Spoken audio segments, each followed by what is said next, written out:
এটা ভালো লাগলো তো? একদম brilliant. Absolutely. So what we did, we started our journey in 2007-8. We got a golden opportunity that time to really re-footprint this entire place.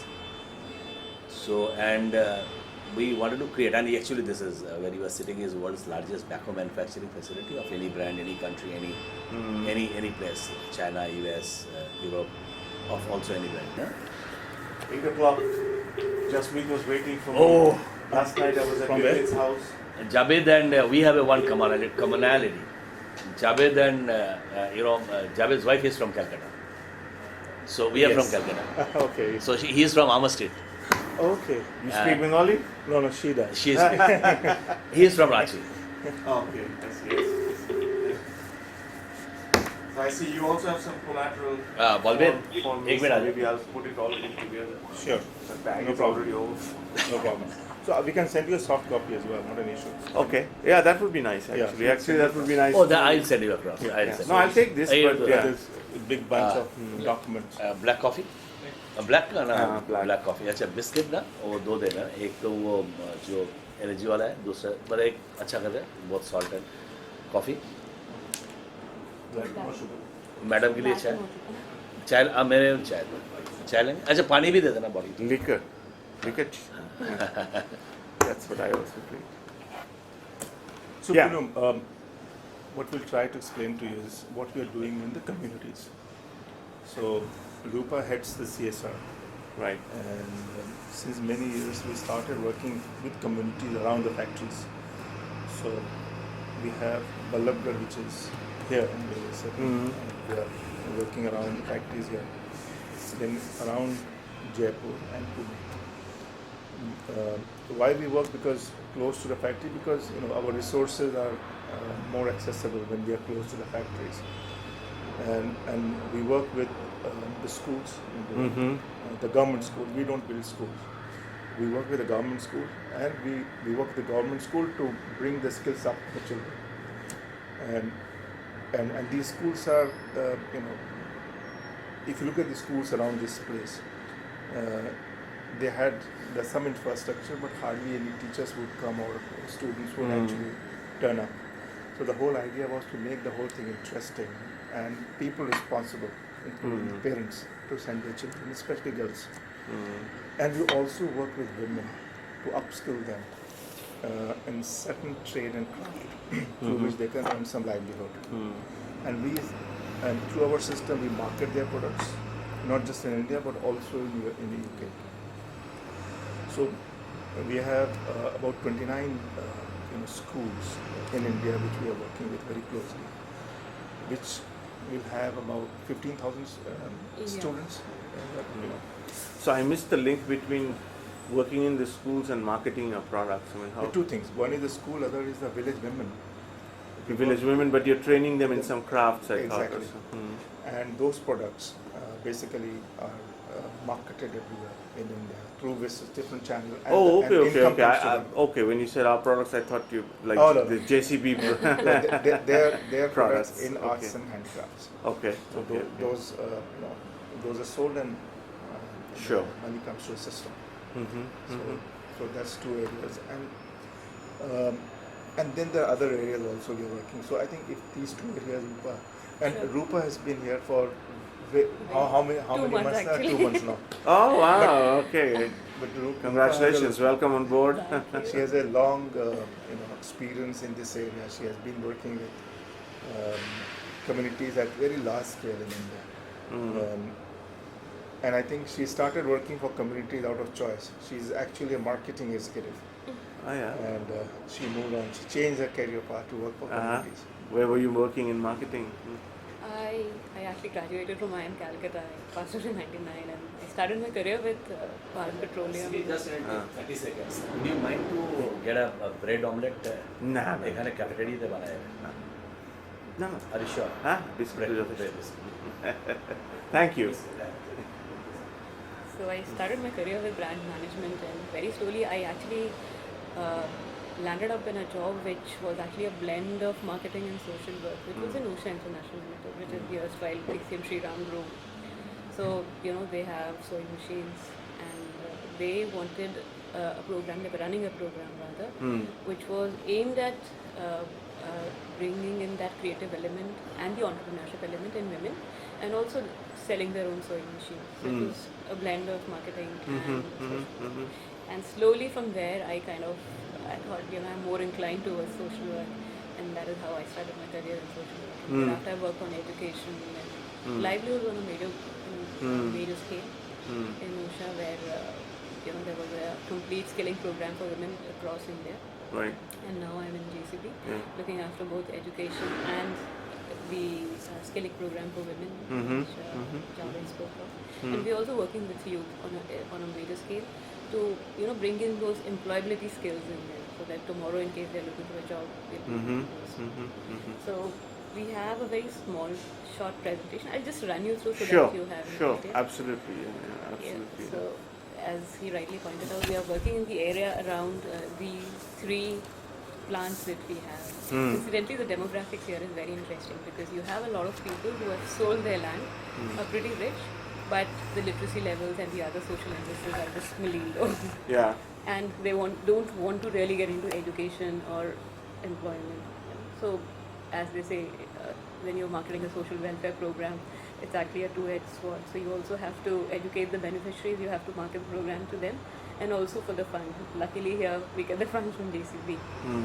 So main target, of course, has been a disadvantaged group, which incidentally are all the students in the government schools, because they send their boys to private schools, whereas girls whom they consider not so important are sent to government schools. And of course, the government machinery here is not too strong. All 3 locations, Jaipur, Pune and Vallabhgarh, have absolutely different education systems. Maharashtra is very strong in terms of education. So there, even the government schools are better than what the government schools in Vallabhgarh are. So we have our own set of challenges in different locations. So we've been working with different organizations, but basically JCB has their own staff. We have about 40 people across 3 locations, and we implement the program directly on the field. So although we take in consultants from time to time for some programmatic inputs, we have been the direct implementers. Okay. So there's no NGO partner as such. No, not really. So they'll come in only for, let's say, more advisory. So the or- JCB employees are what they're actually teaching, or they're working with the teachers. They're working with the teachers. These are more of support programs in Okay. schools, because we don't want to, replace the government Sure. mechanism. Government schools, of course, are the best way to reach masses. So Sure. once we have a good model, I think we'll be able to upscale it better. We have various interventions in the schools as well. These are right from things like, for example, this is a snapshot which kind of gives you of, we have a trust, we have a Lady Bamford Charitable Trust. All the- We run it through a trust. Oh. We call it a Lady Bamford Charitable Trust. So this was set up right in 2000. I mean, this is not a recent thing after Right, CSR policy, sure. which a lot of organizations have done. So, for example, in education, we have things like Swachh Bharat, Swachh Vidyalaya. So, we are into building of toilets, and then we also create mechanisms so that the students themselves take up the responsibility of hygiene and sanitation. So, we have Swachh Sainiks who kind of maintain the toilets themselves. And basic idea, of course, of building toilets is to address attendance, because if toilets are not there, especially for girls, Right. the enrollments are not very high. The dropout is also very high after a certain age. And we have certain other education programs, education support programs, and we engage students to various clubs. These are academic, cultural, sports, and eco clubs, where we kind of encourage them, tell them about things like environment, sports, and organize small activities. The staff basically are coordinators for all this. And then we have life skill classes. These, Yeah. so that people are taught about things like how to manage a bank account, how to use a phone, what is the kind of response mechanism they should have in case of a disaster, in case they get lost. So all these things are taught in schools through life skills classes. And we also have self-defense classes wherein we teach karate, kung fu, Oh, wow. especially to girls. Yeah. So Sure. that's Sure. there. And is this tied to your business model in any way, or is it just kind of out of the goodness of your heart? Okay, fine. It's nothing to do with business. Except that people who are engaged through these initiatives are living in close vicinity of the factories. Mm-hmm. That's all. So they're probably sending their children Yes. to those schools, and maybe it's building some goodwill It does. and It talent does. pipeline kind of recruit for. It does create goodwill. Mm.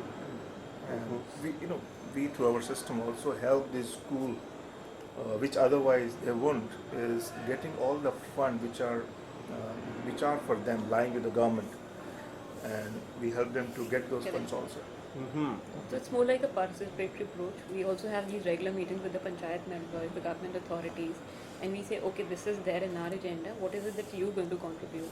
So, and also we have the school management committees, which comprises parents, educationists, teachers from the school, and then government authorities as well. So once they are very active, they kind of ensure that the quality of education improves with time. Mm-hmm. So our key role has also been in terms of activation of these SMCs and creating that awareness about education. Mm-hmm. Also, we have a lot of digital classes where computer training is done, and also we have the entire syllabus digitized. So in case a teacher wants to, have showcase an experiment on oxygen or something, she can actually do that.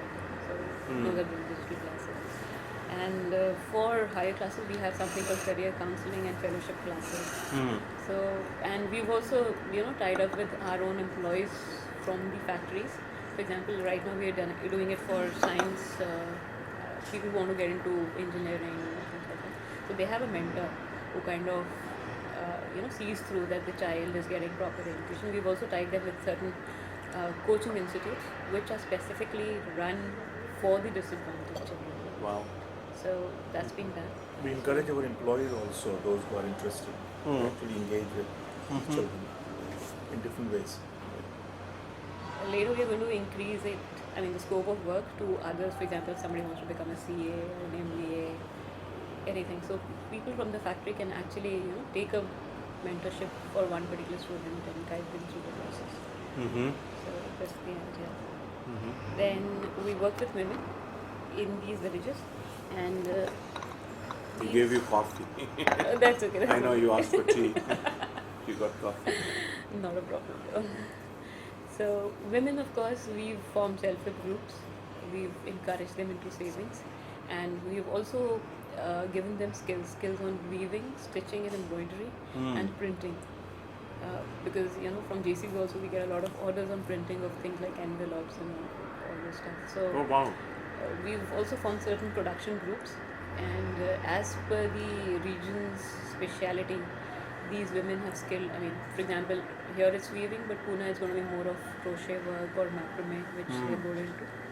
And other than these skills, we also encourage them to get into agriculture, goatry, and we have women who kind of graduated from those 1,000 to 10,000 rupees per month kind of thing as well. Mm-hmm. And And what's the throughput of these kind? How many people are going through these kinds of? right now we have about 80 SHGs. Each SHG would have about 10 to 15 members. Okay. What's an SCG? Excuse me. Self-help group. Self-help group. Okay. SHG. Okay. Yeah, that's a very commonly used term Yeah. here. Yeah. So women, of course, are brought together. They are encouraged to save. So, for example, if every week they save about 100 rupees, so that saving is put together and then they are linked to banks. Right. So they get an account. And tomorrow, if in case they want a loan for a productive activity, for example, agriculture or any other activity, they take a loan from that bank and then use it. And that is how their money grows. And women, are not, they normally don't default. So there's hardly any default. So that's how that's been working. And we also, as Charlie was pointing out, we also link them to a lot of exhibitions and link them to markets so that they have a steady source of income in times to come. So they kind of, and we also do the capacity building in terms of their own accounting abilities, their own management of funds. So tomorrow, once they are established, we can actually withdraw and they'll be sustained. So that's the idea there. And then we work with youth on a major scale. We've identified people who either are dropouts or are, not really knowing what to do, and we've coached them, given them life skills, and we're slowly employing them as motivators so that they help us with the community work, forming that rapport, and also helping us with a lot of our existing work that we do. Mm-hmm. So that's basically the crux of our Right, program. right. That's very impressive, yeah. And other than that, we also have Replay, and which is a rural entrepreneurship promotion and livelihood promotion program, See, enhancement this is program. where somewhere it gets linked to business. Yeah. But, what happens here is we work in the rural areas, normally with unemployed youth, Mm-hmm. to actually tell them how they can start making living out of these machines. Because, our machines um, are all rented out, and it's individually bought equipment. It's asset which individual buys, and then he rents out. So we start telling them how it can create a big business model, and many of these youth actually, and the financing is available for these machines. So they bought it, they started driving these machines themselves, then started renting them out, then got a driver to drive it, and then bought another machine and increased their number of assets. So it's a very successful model which has started creating kind of a livelihood for people, especially with unemployed youth in rural areas. So that's one particular Correct. where you asked about Yeah, business exactly. impact. So that's one area where it does have a business impact. Yeah. And we also have operator training centers, OTCs, Mm-hmm. where people who operate these machines. Then again, people. And they've already been hired into the company or No, they even are. before. Okay. They can come in from anywhere. This again for unemployed youth, and we provide machines and infrastructure for them to get trained. And normally we work through the dealers, and then we give them, because these driving this machine still doesn't have a license, if you like. So they are more like anybody can operate these machines. You don't need a driving license for this. This is very scary. Very scary. And so we provide them with a certificate saying that he has been properly trained over a period of time and he is certified to drive this machine. These certificates help them to find job not only in India but different part of the world. Oh wow. A lot of them go to Gulf. So we don't hire them because this is purely a creating employability. So this we are working in about 6 or 7 different areas in the country. And we also give them soft skills, behavioral aspects. For example, how should you dress up for an interview? How should you address life skills on basic accounts and things. So all that is also covered. And is this like, are these branded initiatives? Like they know that this is by JCB? I mean, they all know that this, Yes, this is the, yes. Okay. And the certificate is also given under the JCB Okay. name. So they are certified, but they can actually operate, not just JCB, any other equivalent machine. Right. But are there instances where they've actually been hired by JCB as well? Or? No, we don't hire drivers because our machines are actually. Oh, so this is just for driving, not drive. yeah. Okay, operating them. Yes. Because that's your customers. That's on the customer end, That's right? right. That's right. They need these drivers. And but do you link them to your customers, saying or They get somehow a little bit linked because these operator training centers are actually operationally run by the dealers who are selling machines. right. कि आपको driver भी चाहिए हमारे पास driver भी है So there are plenty of people available as drivers. That's very cool. It's very And these drivers, they aspire to become the owners one day. right. That's how right, it goes. So what would you say are some of the key challenges of your job? Key challenges, as I told you, it's that normally what happens is when you're dealing with communities, they are economically very, I would say they're mostly below the poverty line. Right. And therefore, in terms of getting a livelihood, they would really aspire to work hard and get to a particular position. But when you're working in the areas around the factories, then of course most of them are people who already have a lot of money but are not very literate. So they spend whatever that they have got in, let's say, 3-4 years time, and then they are bankrupt. So educating them about how money should be utilized properly, and why education is so important Yeah. in the long run. Sorry. But are they not receptive to this kind of things, or? It's a little difficult. You actually have to mobilize them to actually get into things like at least education. Yeah, I mean, like sending children, the girls to school. I mean, it's never a priority in this part of the world.